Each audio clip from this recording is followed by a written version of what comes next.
भारत की जनजातीय परंपराएं केवल संस्कृति या कलाओं तक सीमित नहीं है, वे आत्मनिर्भर जीवन शैली की एक जीवंत मिसाल रही हैं, जो सदियों से प्रकृति के साथ गहन सामंजस्य में पनपती रही है। पूर्वोत्तर भारत की पर्वतीय भूमि, विशेष रूप से मणिपुर का उखरूल जिला, आज भी इस गौरवपूर्ण परंपरा का साक्षात उदाहरण प्रस्तुत करता है, जहां तांगखुल नागा समुदाय द्वारा सहेजी गई नुंगबी काली मिट्टी की कारीगरी भारतीय विरासत की एक अनमोल धरोहर है। नुंगबी गांव की यह विशेष कला किसी चाक के बिना पूरी तरह हाथों से गढ़ी जाती है, जिसकी जड़ें नवपाषाण काल तक जाती हैं। यहाँ के कारीगर सर्पेंटाइन पत्थर और स्थानीय मिट्टी से एक गाढ़ा लेप तैयार करते हैं, जिसे महीनों की साधना, धैर्य और कौशल के साथ बर्तन का रूप दिया जाता है। यह न केवल एक सजावटी कला है, बल्कि व्यावहारिक दृष्टि से भी अत्यंत उपयोगी है। यहाँ तैयार की गई केतली, कप, थाली, कटोरी जैसी वस्तुएं आग पर सीधे रखकर खाना पकाने के लिए भी उपयोग की जाती है, वो भी बिना किसी रासायनिक परिशोधन के।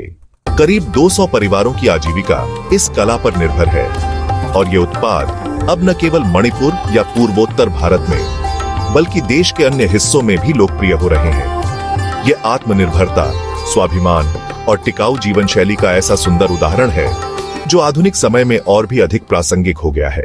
यह समझना आवश्यक है कि भारत के जनजातीय समुदायों को अक्सर बाहर से आए आक्रांताओं और उपनिवेशवादियों ने असभ्य कहकर संबोधित किया, जबकि हकीकत यह है कि ये समुदाय सभ्यता, विज्ञान और कला के स्तर पर अत्यंत समृद्ध थे। नुंगबी की काली मिट्टी की कला जैसे उदाहरण यह सिद्ध करते हैं कि हमारे देश के मूल निवासी, चाहे वे तांगखुल हों या अन्य जनजातियां, विज्ञान, पारिस्थितिकी और शिल्पकला में पारंगत थे।